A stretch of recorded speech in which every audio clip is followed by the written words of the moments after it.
കൗമാര പ്രണയത്തിൽ ഇത്രത്തോളം വിഷാംശമുണ്ടായിരുന്നോ എന്ന് ചിന്തിച്ചുപോയ ദിവസമാണ് കഴിഞ്ഞുപോയത്. മലപ്പുറത്ത് ആൺ സുഹൃത്തിനാൽ കൊല്ലപ്പെട്ട 14-കാരിയുടെ പോസ്റ്റ്മോർട്ടം നടപടികൾ ഇന്ന് പൂർത്തിയായി. വീടിനു സമീപത്തെ കുടുംബ ശ്മശാനത്തിൽ സംസ്കാരം നടത്തി. 16-കാരനായ ആൺ സുഹൃത്തിന് അവളിലുണ്ടായ സംശയമായിരുന്നു ഈ അരും കൊലയിലേക്ക് നയിച്ചതെന്നാണ് മൊഴി.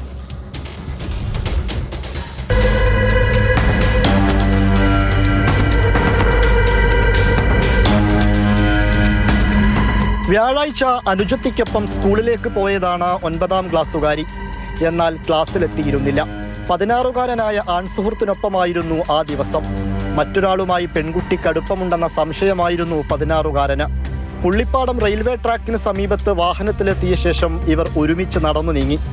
ആളൊഴിഞ്ഞ സ്ഥലത്തെത്തിയപ്പോൾ 16-കാരന്റെ സംശയം ഇരുവരും തമ്മിൽ വാക്കുതർക്കമായി. ഈ ദേഷ്യത്തിലാണ് 16-കാരൻ പെൺകുട്ടിയെ ബലാത്സംഗം ചെയ്തത്.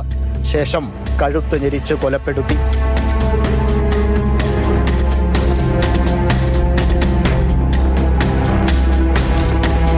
പതിനാറുകാരൻ ഒറ്റയ്ക്കാണോ അതോ സംഭവത്തിൽ മറ്റാർക്കെങ്കിലും പങ്കുണ്ടോ എന്നതാണ് അന്വേഷിക്കുന്നത്. 16-കാരന്റെ മൊബൈൽ ഫോണും സുഹൃത്തുക്കളുടെ മൊഴിയുമടക്കം രേഖപ്പെടുത്തി വിശദമായ അന്വേഷണത്തിലാണ് പോലീസ്. നിലവിലത്തെ അന്വേഷണത്തിനകത്ത് നമുക്ക് മറ്റൊരാൾക്ക് പങ്കുള്ളതായിട്ട് അറിയാനായിട്ട് കഴിഞ്ഞിട്ടില്ല. പക്ഷേ വിശദമായിട്ടുള്ള അന്വേഷണം, ഈ കുട്ടികളുടെ മൂവ്മെന്റ് വിവിധ ബസ്സുകളിലെല്ലാം കയറിയിട്ടാണ് ഈ പറഞ്ഞ കരുവാരക്കുണ്ടിൽ നിന്ന് വണ്ടൂർ വരേക്ക് എത്തിയതെന്നുള്ള പറയുന്നത്. അപ്പോൾ അതിൻ്റെ എല്ലാം CCTV വിഷ്വൽസ് അടക്കം ഇന്നിപ്പോൾ എൻ്റെ ടീം DYSP പെരിന്തൽമണ്ണയുടെ നേതൃത്വത്തിലുള്ള സ്പെഷ്യൽ ടീമാണ് അന്വേഷിക്കുന്നത്, ഡാൻസ് ഓഫ് അംഗങ്ങൾ ഉൾപ്പെടെ. അപ്പോൾ അവർ പരിശോധിച്ചുകൊണ്ടിരിക്കുകയാണ്. ഏതെങ്കിലും രീതിയിലൊരു തേർഡ് പേഴ്സൺ ഇതിലുണ്ടായിരുന്നോ എന്നുള്ളത് വിശദമായിട്ട് തന്നെ നമ്മൾ അന്വേഷിക്കുന്നുണ്ട്.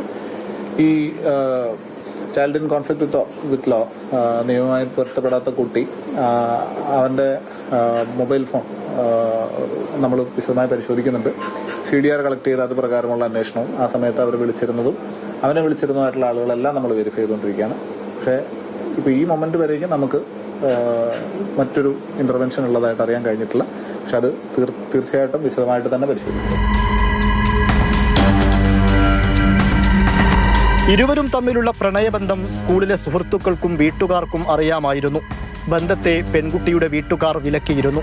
ഇടയ്ക്ക് 16-കാരൻ വീട്ടിലെത്തി ശല്യം ചെയ്യാറുണ്ടായിരുന്നുവെന്ന് ബന്ധുക്കളും പറയുന്നു. 2 ആഴ്ച മുന്നേ ഒരു കുട്ടിയുമായിട്ട് റിലേഷൻ ഉണ്ട്, അതായത് പ്രതിന്ന് സംശയിക്കുന്ന ആളായിട്ട് റിലേഷൻ ഉണ്ട് എന്നുള്ള സംഭവം ഉണ്ടായിട്ടുണ്ട്.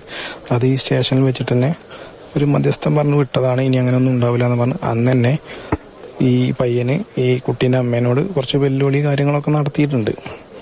പയ്യൻ കുറച്ച് ലഹരിയൊക്കെ ഉപയോഗിക്കുന്ന ആളാണെന്നില്ലേ കാഴ്ചയിലും അങ്ങനെയാണ് സംഭവം. എന്നിട്ട് ഇന്നലെ രാത്രി ഞങ്ങൾ മുഴുവൻ ഒരു 1:30 മണി 2 മണി വരെയൊക്കെ ഇവിടെ നമ്മളടുത്തുള്ള പയ്യന്മാരൊക്കെ ഈ തൊടുപലം ബേസ് ചെയ്തൊക്കെ നല്ല തിരഞ്ഞിട്ടുണ്ട്, പക്ഷെ കണ്ടെത്തിയില്ല. പിന്നെ സാറന്മാർക്കൊരു നമ്പറിന് കോള് ആ കുട്ടി വിളിച്ചിട്ടുണ്ടായിരുന്നു, അമ്മേൻ്റെ നമ്പറിലേക്ക് വിളിച്ചിട്ടുണ്ടായിരുന്നു. ഞാനിവിടെ വീട്ടിലേക്ക് എത്താനായിട്ടുണ്ട്, ഇപ്പം എത്തുമെന്ന് പറഞ്ഞു. ആ നമ്പർ പിന്നെ സ്വിച്ച് ഓഫായി. സ്കൂൾ സമയം കഴിഞ്ഞിട്ടും വീട്ടിലെത്താത്ത പെൺകുട്ടിക്കുള്ള തിരച്ചിലിലായിരുന്നു വീട്ടുകാരും നാട്ടുകാരും. സ്കൂളിലെത്തിയില്ലെന്ന് മനസ്സിലായതോടെയാണ് ആൺസുഹൃത്തിലേക്ക് അന്വേഷണം നീണ്ടത്. ആൺസുഹൃത്തും സ്കൂളിൽ വന്നില്ലെന്ന് മനസ്സിലായതോടെ പോലീസ് വീട്ടിലെത്തി കാര്യം അന്വേഷിച്ചു. തനിക്ക് ഒന്നും അറിയില്ലെന്നായിരുന്നു 16-കാരൻ ആദ്യം പറഞ്ഞിരുന്നത്. കസ്റ്റഡിയിലെടുത്ത് വിശദമായി ചോദിച്ചപ്പോൾ കുറ്റം സമ്മതിച്ചു.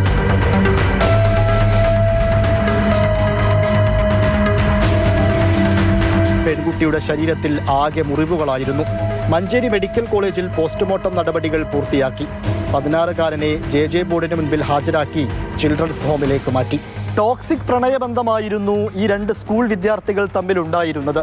അത് ഒടുവിൽ കൊലപാതകം വരെ എത്തിയെന്നുള്ളത് ഏറെ വേദനിപ്പിക്കുന്ന കാര്യവുമാണ്. അറിയേണ്ടത്, ഒരാൾ ഒറ്റയ്ക്കാണോ ഈ കൃത്യം നടത്തിയത്, അതോ മറ്റാരുടെയെങ്കിലും സഹായം ലഭിച്ചിട്ടുണ്ടോ? എല്ലാം ഒന്ന് കലങ്ങിത്തെളിയണം.